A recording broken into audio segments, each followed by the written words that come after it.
lalaki. Yan ang dapat mong gawin. Kaya makinig ka sa akin and it goes a little something like this.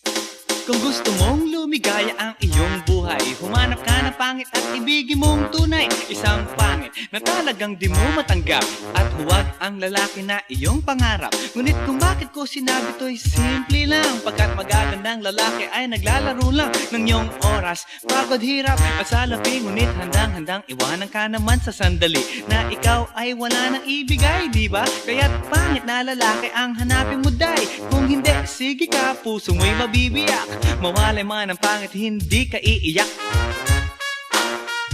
Humanap ka ng pangit, Wag na uy, wag na humanap ka ng pangit, Wag na uy, wag na humanap ka ng pangit, Wag na uy, ibigin mong tunay. Wag na uy, wag na Humanap ka ng pangit, Wag na uy, wag na humanap ka ng pangit, Wag na uy, wag na humanap ka ng pangit, Wag na uy, ibigin mong tunay. Isang pangit na